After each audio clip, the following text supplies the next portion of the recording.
오늘의 성경 말씀은 빌레몬서 1장 10절 21절까지 말씀입니다.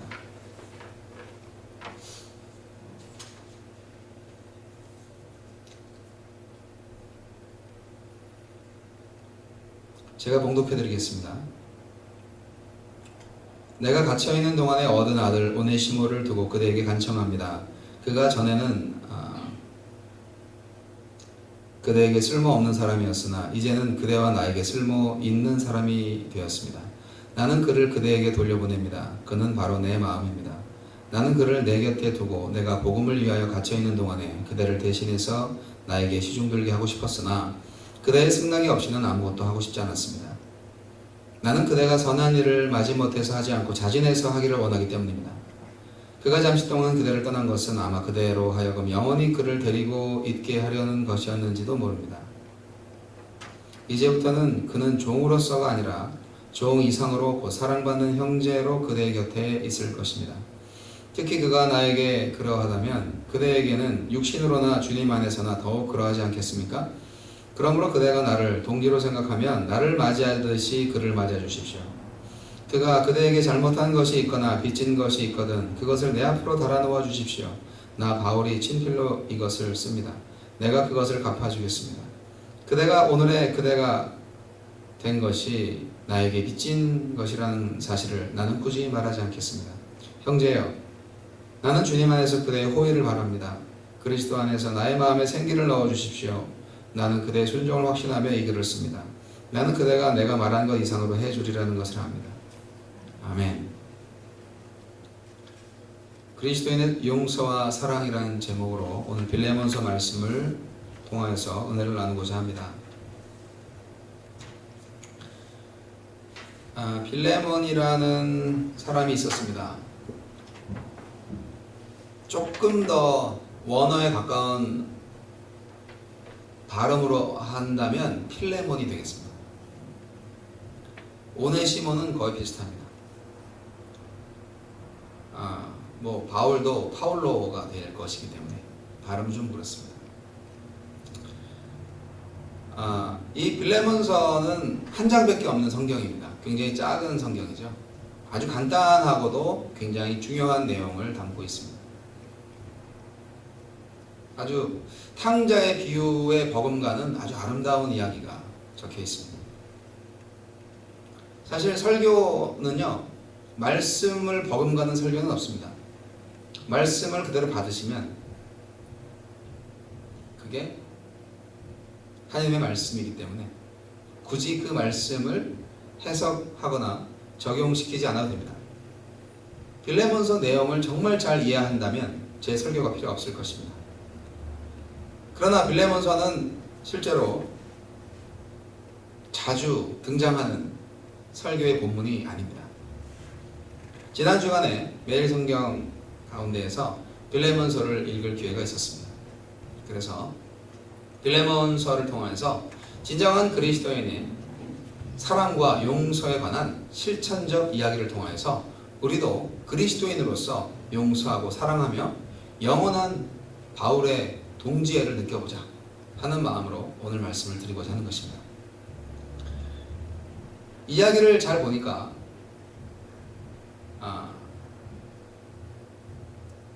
빌레몬은 바울에 의해서 전도를 받고 기독교인이 된 것 같습니다. 근데 빌레몬이라는 사람이 부자였던 것 같아요. 종들이 있었습니다.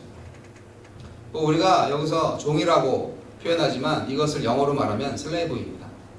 그러면 좀 세상적인 말로 번역을 하면 노예가 되겠죠.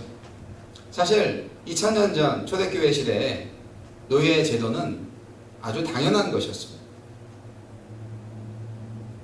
처음부터 노예였던 사람도 있을 것이고 어떤 전쟁이나 그 밖에 여러 가지 가난의 이유로 팔려서 노예가 된 사람도 있을 것입니다.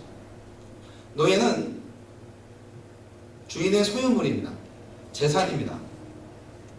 사실 유대 사회 안에서도 노예와 더불어서 여성조차 남자의 재산으로 취급받던 시대였기 때문에 사실 고대 사회의 윤리는 우리가 이해하기 어려운 부분이 아주 많습니다. 권력을 가진 자들은 그런 고대 사회로 돌아가고 싶어 할지도 모릅니다. 그런데 빌레몬에게 지금 바울이 편지를 쓰고 있는 겁니다. 왜 그럴까요? 바울은 친필로 편지를 쓴다고 그랬습니다. 예. 굉장히 중요한 것을 부탁하기 위해서 나 바울이야 하면서 친필로 쓴다고 하는 것이죠. 바울이 친필로 쓴 편지가 별로 없습니다. 아세요? 바울 옆에는 항상 누가가 있었어요. 누가라는 의사가 있었고 친구가 있었습니다. 그래서 에베소서, 빌립보서, 골로새서 뭐 이런 편지들 다 바울이 불러주고 누가가 이렇게 대필한 거로 학자들은 얘기합니다. 누가가 정말 많이 썼죠. 누가복음서도 썼으니까. 근데 굳이 친필로 쓴다는 것은 그만큼 그 간절한 내용이 있는 것이죠. 중요한 내용이 있는 것이죠. 바울의 사랑이 드러나 있습니다.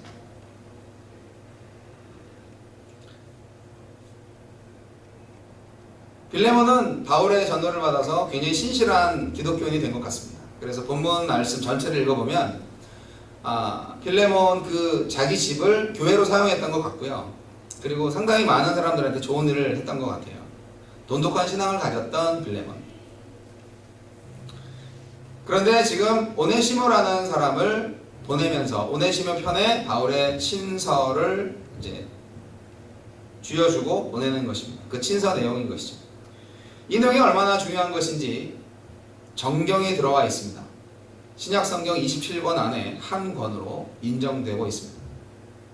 성경의 말씀은 하나님의 말씀, 성령의 감동으로 이루어진 말씀, 하나님의 사랑의 편지인데요.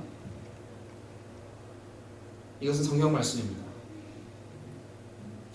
세번역 성경으로 성경을 읽어보면 마치 소설책을 읽는 것처럼 느껴져서 굉장히 쉽고 편하게 이해하기 쉽게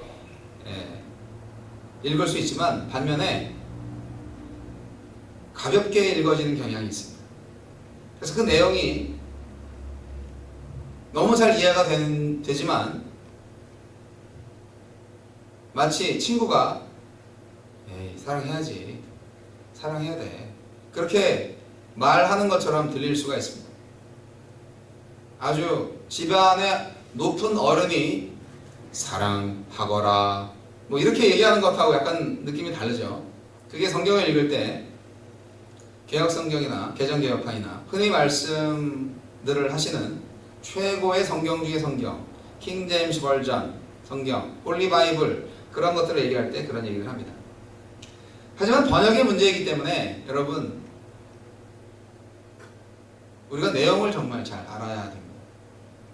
그 내용의 그 중심에 가장 중요한 것은 정말 어떠한 지구상의 모든 가치 있는 것들을 달아도 그것보다 무겁지는 않을 것입니다.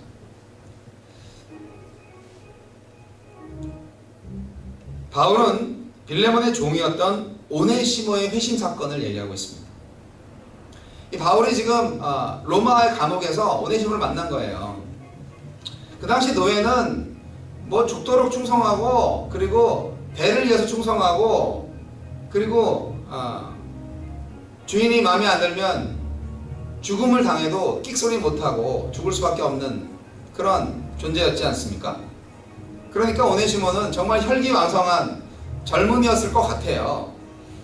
그래서 자신의 운명을 너무나 비관한 나머지 주인과 주인 가족을 죽이고 재산을 빼앗아서 달아나는 다른 노예들처럼 하지는 않았지만 그러나 주인의 재산을 좀 일부 빼앗아 가지고 도망한 거죠. 잡히면 어떻게 되겠습니까? 다른 도망한 노예들과 마찬가지로 죽음입니다. 그렇기 때문에 오네시모는 도망한 다음에 어디로 갈까? 그 당시 최고의 도시였던 로마로 튄 겁니다. 로마에서 나의 새로운 생활을 시작하자. 나의 신분을 속이고 새로운 생활을 시작하자. 그렇게 했겠죠. 그랬는데 감옥에 갇혀 있으면서도 열심히 복음을 전했던 바울을 만난 거예요. 그래서 바울을 통하여서 예수 그리스도의 복음을 듣고 사실은요 제가요 도망 나온 노예입니다. 나는 죄인입니다. 그렇게 고백을 했겠죠. 그래서 바울 사도가 그에게 진정한 그리스도의 용서를 전해주고 또한 그 스스로 하여금 주인에게도 용서받게 하는 아주 질서 있는 죄사함과 사랑과 참된 자유의 길을 제시한 것입니다. 바울은 그 짐을 같이 지려고 했습니다. 사실은 오네시모와 너의 주인 빌레몬은 내가 잘 아는 사람이야. 네, 그렇게 아마 대화가 됐을 겁니다. 아주 극적인 그런 얘기가 되겠죠. 그런데 네가 되돌아가서 너의 주인한테 용서를 받는 게 좋을 것 같아. 그게 주님의 뜻이야. 내가 편지를 써줄 테니까 이 편지를 가지고 가면 내가 믿건대 너의 주인은 너를 해치지 않을 거야. 이것은 정말 그리스도 안에서 빌레몬과 바울과의 어떤 관계 속에서의 우정과 사랑, 주님 안에서의 믿음, 그리고 또 오네시모와 바울 사이의 어떤 믿음과 사랑과 존경, 이 모든 것들이 함께 있는 그러한 아주 감동적인 관계입니다. 그것을 가능하게 하신 이가 누구일까요? 바로 예수 그리스도입니다. 예수 그리스도의 성령께서 각자의 마음에 역사하셔서 바른 길로 가게 하신 것입니다. 할 수만 있다면 이걸 좀 덮어주고, 할 수만 있다면 좀 스킵을 해서 더 좋은 일을 하면 되지 않겠습니까? 라고 자기 스스로 자기 편의대로 생각을 하시는 의로운 자들이 오늘날도 많이 있는데요. 바울은 오네시모에게 가장 바른 길을 제시했습니다. 오늘 본문 말씀 속에서 아주 의미 있는 예언적인 말씀이 있는데요. 그 편지 가운데에서 빌레몬에게 말하는 것입니다. 15절에 보면 그가 잠시 동안 그대를 떠난 것은 아마 그대로 하여금 영원히 그를 데리고 있게 하려는 것이었는지도 모릅니다. 이 말이 무슨 말일까요? 종으로 있다가 도망 나왔던 바로 이 순간이 잠깐 있었던 때인데 아마 이렇게 잠깐 떨어져 있었던 것은 당신과 영원히 함께 하시라는 주님의 뜻인지도 모른다. 그렇게 이야기한 건데 그 일은 그대로 이루어졌습니다. 다시 말씀드리면 오네시모가 그 주인의 집에서 도망 나오지 않았으면, 또 로마로 오지 않았으면, 로마에서 바울을 만나지 않았으면 그는 혹시 그리스도인이 될 수 없었을 것입니다. 그리고 죄인으로 죽어서 지옥에 갔겠죠. 그러나 바울을 만났고 그리스도를 만났습니다. 그래서 다시 주인의 집으로 갑니다. 빌레몬의 집으로 갑니다. 그리고 그와 영원히 함께 있을 수 있다는 것은 바로 모든 그리스도인은 영원한 나라, 하나님의 나라에까지 영생을 얻은 존재이기 때문에 항상 영원히 함께 있을 수 있다는 믿음에 관한 이야기인 것입니다. 그러한 믿음으로 미래를 바라보는 그러한 말인 것입니다. 이 말을 빌레몬은 당연히 이해하고 있었을 것입니다. 이미 신실한 그리스도인이 되어 있었기 때문입니다. 바울은 빌레몬을 믿었습니다. 용서할 것을, 오네시모를. 사실 안 당해봐서 모르겠지만 얼마나 괘씸하겠어요. 그리고 여러분, 오늘날에도 카스트 제도를 가지고 있는 나라가 있잖아요. 제가 잘 아는 선교사님도 네팔에 가 계시고, 또 제가 잘 아는 목사님 사모님도 부탄이나 네팔이나 그쪽에서 난민으로 온 그런 어린 아이들을 케어하는 그런 선교를 하시는 사모님이 계신데, 요즘 그 교회가 부흥한다고 합니다. 그래가지고 아이들이 한 60명 모여가지고 도저히 아파트에서 예배를 볼 수가 없어서, 근데 그 아이들 사이에서도 이 계급 때문에 자기들끼리 멸시하고 자기들끼리 이렇게 무시하고 그런대요. 그래서 그리스도 안에서는 그게 다 하나다, 평등하다 하는 것을 가르치기가 무척 어렵다고 합니다. 그러니까 난민들끼리도 그렇게 계급 제도 안에 갇혀 있는 것을 보니까 참 너무 기구한 거예요. 근데 이 고대 사회에서 아니 종살이 하던 그 종과 이제 형제가 되라, 그렇게 하라는 게 말이 됩니까? 말도 안 되는 거죠. 주위에 다른 사람들이 정말 미쳤다고 그럴 겁니다. 너의 노예였던 그가 어떻게 너랑 친구할 수 있냐. 그것을 빌레몬은 받아들일 것을 바울은 알고 있었습니다. 믿고 있었습니다. 기대하고 있었습니다. 이것이 그리스도의 신앙입니다. 그리스도인이 된다는 것은 이렇게 정말 용서할 수 없는 사람을 용서하고 정말 사람 취급을 하지 않았던 사람을 사람 대접으로 여길 수 있는 체인지, 삶의 변화가 이루어질 때 진정한 그리스도인의 삶이 나타나는 것입니다. 여러분, 빌레몬이 바울에게 진 빚이 있었습니다. 그것이 무엇이었을까요? 빌레몬은 부자였는데 바울은 떠돌이 전도자였고 무슨 빚이 있었겠습니까? 네, 그것은 물질적인 빚은 아니었습니다. 바로 신앙의 빚이었겠죠. 여러분, 신앙의 빚은 누구에게나 갖고 있습니다. 저도 저를 전도한 친구로부터 빚을 갖고 있습니다. 그 친구가 나를 전도하지 않았으면, 그 친구가 나를 교회에 데려가지 않았으면 제가 오늘날 이 자리에 서 있었겠습니까? 물론 잘 서 있는 건지 아직 좀 더 서 있어 봐야 알겠습니다. 네. 여러분 도와주시기 바랍니다. 물론 좀 안타까운 말이지만 저를 전도한 친구는 지금 교회를 나가지 않고 있습니다. 장로님 아들이고 또 좋은 대학을 나오고 유학도 다녀오고 지금 아버님이 물려주신 집에서 바로 그 자기가 어렸을 때부터 다녔던 교회 코앞에 있는 집에서 주일날 늦잠 자고 나옵니다. 전화하면 예배 끝나고 전화하면 부시시한 모습으로 왔어 이러고 나오는 그 친구를 볼 때 네가 나를 전도했는데 그리고 네가 나를 전도했기 때문에 내가 목사까지 됐는데 넌 장로 아들로서 믿긴 믿지 교회에 나가기 싫은 거지 그렇게 말을 하면서 신앙생활을 제대로 하고 있는지 안타까운 마음이지만 여하튼 저는 그에게 빚이 있습니다. 그래서 그를 위해서 할 수 있는 게 많습니다.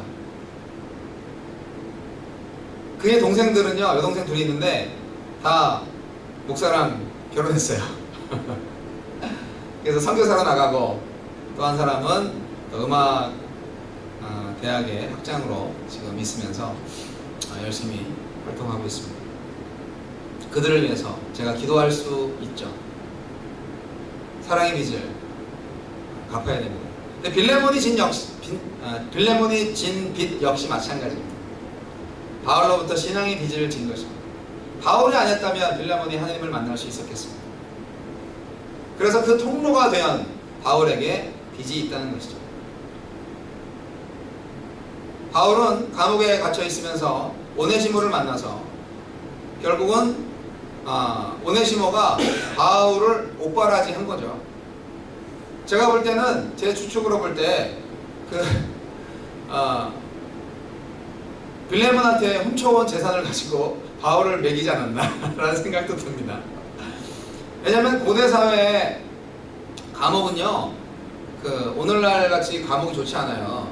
이 연방 교도소는 한 명의 죄수를 먹고 재우고 하는 데 있어서 1년에 35,000불의 예산을 쓴다고 하잖아요. 예. 저희 목회자 가정이 쓰는 생활비 1년 생활비보다 더 많은 것 같아요. 그런데 옛날 감옥은 그렇지 않았어요. 지인이 먹을 걸 갖다 주지 않으면 그냥 굶어 죽어야 되는 그런 감옥이었을 겁니다. 네. 바울은 그 오네시모를 자신의 아들이라고 표현했습니다. 신앙으로 낳은 아들이죠. 바울이 신앙으로 낳은 아들이 무지 많습니다. 디모데와 디도 신앙으로 낳은 아들이죠. 오네시모는 사실 우리가 읽고 있는 성경에는 오네시모의 미래가 어떻게 되는지 나오지 않습니다. 하지만 카톨릭 교회에서 사용하고 있거나 또 간직하고 있는 어떤 로마의 순교록 이런 거 보면 오네시모가 나와 있습니다. 오네시모는 나중에 훌륭한 전도자가 돼서 설교자가 돼서 활동을 하다가 로마에서 순교했다고 되어 있습니다.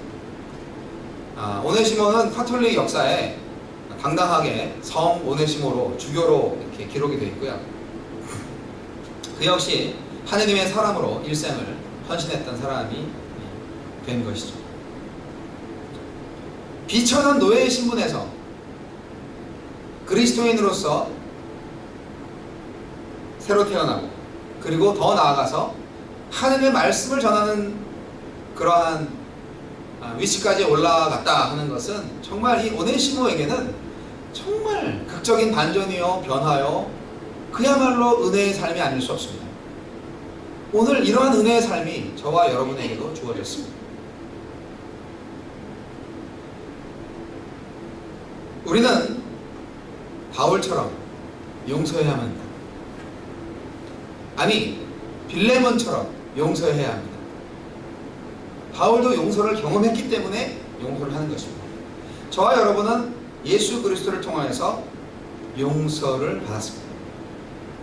우리가 얼마나 죄인이었는지 여러분 맨 처음 회개할 때 아마 다 고백을 했었을 겁니다. 그러나 우리는 여전히 죄인입니다. 물론 의인이죠. 죄인이면서 의인입니다. 하지만 의인이라고 해서 우리의 죄가 사라지는 것은 아닙니다. 다만 예수 그리스도의 피로 덮여져 있을 뿐입니다. 우리 안에는 죄성이 남아있습니다. 물론 내 안에는 하나님의 영이 살아계셔서 그 모든 것을 덮고 꼼짝 프리즈 시켜놓고 있지만, 자꾸 마귀는 옛날 습관으로 돌아가게 만들려고 노력하고 있습니다. 여러분, 예수 그리스도 안에서는 주인과 노예 사이에서 신분적 차별이 허물어지고 오직 한 형제가 됩니다. 지금도 우리 세상에서는 많은 계급들이 존재합니다. 교회에 오셔서도 사장님 오셨어요 라고 됩니다. 어떤 그 지방의 교회는요, 교회에 와도 똑같이 그 지방 커뮤니티의 그 구조가 형성되었다고 합니다. 브라질에서 오신 선교사님 말씀이 반경 5km 안에 한 7만 명 사는데 거의 한인타운, 상파울로에 거의 한인들이 모여 사는데 거기에 정말 교회가 많이 있는데, 그 교회 안에 보면 전체 80%의 그 섬유 업종을 가진 그런 그 소유주들이 몇 명이 다 휘두르고 있다는 거죠. 그들의 눈밖에 나면 아무것도 못하는 거죠. 생활을 못하는 거예요. 조지아도 그런 경향이 좀 있습니다. 네. 오래 계셨던 분들, 사업체를 많이 갖고 계신 분들, 그분들이 이제 교회를 가면 겉으로는 사실 똑같은데요, 실제로는 똑같지 않습니다. 그러나 우리는 분명히 알아야 됩니다. 여러분, 아무리 부자도, 아무리 가난한 사람도, 아무리 공부를 많이 한 사람도, 아무리 바보 같은 사람이라도 모두 그리스도 안에서 한 형제와 한 자매라는 것입니다. 그래서 서로 예의 있게 존중하며 용납하며 살아야만 합니다. 그것이 바로 그리스도인의 공동체입니다. 이 좋은 예를 빌레몬과 오네시모의 만남을 주선함으로써 바울을 통하여서 하나님께서 이루어내신 것입니다. 이러한 역사가 오늘날 교회에 계속되어져야 할 것입니다. 이것이 진정 그리스도인의 공동체고, 오늘날 그리스도인의 공동체가 세상에서 가장 큰 힘을 발휘할 수 있는 그러한 역사적 실천적 과제인 것입니다. 그리스도인의 형제에는 그리스도 안에서만 가능합니다. 내 사랑으로 할 수 없습니다. 여러분 안에 있는 그리스도의 영에게 순종하십시오. 여러분도 용서할 수 있습니다. 그리고 여러분도 사랑할 수 있습니다. 여러분은 누구에게 빌레몬이 되겠습니까? 잘 생각해 보시고 그대로 하시기 바랍니다. 기도하겠습니다. 하나님 아버지, 감사합니다. 우리가 용서받을 수 있는 이유는 우리가 남을 용서했기 때문이 아니라 하나님이 우리를 용서하셨기 때문이고, 우리가 남을 용서해야 하는 이유는 우리가 먼저 하나님으로부터 용서를 받았기 때문인 줄로 압니다. 그런데 나의 죄는 용서 안 받고 다른 사람의 죄는 용서해 주지 못하는 일이 있다면 어찌 주님 앞에 떳떳이 서겠습니까? 행위로 심판받을 줄을 아는 우리들이 어찌 하나님 앞에서 그러한 죄를 계속 짓고 살겠습니까? 오 주님, 사랑하지 못한 죄를 용서해 주시고 그리스도의 사랑으로 사랑하게 하시고 용서하게 해 주시옵소서. 예수님 이름으로 기도합니다.